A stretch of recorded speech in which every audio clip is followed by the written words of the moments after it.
સુરતની કાપોદ્રા પોલીસે વહેલી સવારે રિક્ષા ચાલકો સામે સ્પેશિયલ ડ્રાઈવ કરી હતી। સુરતની કાપોદ્રા પોલીસ દ્વારા સ્પેશિયલ ડ્રાઈવ યોજાઈ હતી। કાપોદ્રા પોલીસ દ્વારા રિક્ષા ચાલકો સામે કાર્યવાહી કરાઈ હતી। વહેલી સવારે કાપોદ્રામાં બસમાંથી ઉતરતા પેસેન્જરોની સામાનની ચોરી થાય છે। વહેલી સવારે કેટલાક રિક્ષા ચાલકો બહારથી આવી પેસેન્જરોના સામાનની ચોરી કરે છે તેવી અનેક ફરિયાદો પોલીસને મળી હતી, જે ફરિયાદોના આધાર પર શંકાસ્પદ રિક્ષાઓને ડિટેન કરવામાં આવી હતી। કાપોદ્રા પોલીસ દ્વારા 20 જેટલી રિક્ષાઓ કબજે કરી રિક્ષા ચાલકોની અટકાયત કરી હતી અને તમામ સામે કાપોદ્રા પોલીસે જાહેરનામાનો ભંગ અને વધારે પેસેન્જરો બેસાડવાના ગુના નોંધ્યા હતા।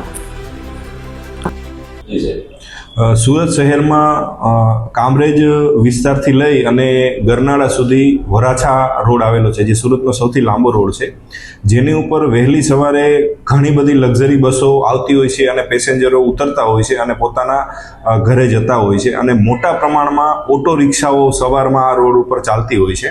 ઘણીવાર એવા બનાવો બનેલા હોય છે કે આ ઓટો રિક્ષામાંથી પર્સ ચોરી, કોઈ સામાનની ચોરી થતી હોય છે અને આવા ચોરો સુરતના જુદા જુદા વિસ્તારમાંથી આવી વહેલી સવારે અહીંયા આવું કામ કરતા હોય છે। કાપોદ્રા પોલીસ સ્ટેશનમાં આવી નાની મોટી ઘણી બધી ફરિયાદો આવતી હોય છે, જેને અનુસંધાને અવારનવાર કાપોદ્રા પોલીસ સ્ટેશન દ્વારા વાહન ચેકિંગ કરવામાં આવે છે અને ખાસ કરીને ઓટો રિક્ષા ચેકિંગ કરવામાં આવે છે, જેના અનુસંધાને આજે વહેલી સવારે 5 વાગ્યાથી લઈ અને અત્યાર સુધી એક મોટી ડ્રાઈવનું આયોજન કરવામાં આવેલું, જેમાં 2 PSIની અધ્યક્ષતામાં જુદી જુદી ટીમો બનાવી 20 પોલીસ કર્મચારી સાથે જુદા જુદા સ્થળે વાહન ચેકિંગ કરવામાં આવેલું અને શંકાસ્પદ રિક્ષાઓને ચેક કરી અને ટોટલ 25 રિક્ષાઓ ઉપર જુદી જુદી ધારાઓ હેઠળ ગુનાઓ દાખલ કરવામાં આવેલા છે, જેમાં જાહેરનામા ભંગના, વધારે પેસેન્જર બેસાડવાના આવા ગુનાઓ દાખલ કરવામાં આવેલા છે અને ટોટલ 20 માણસોની આમાં ધરપકડ કરવામાં આવી છે।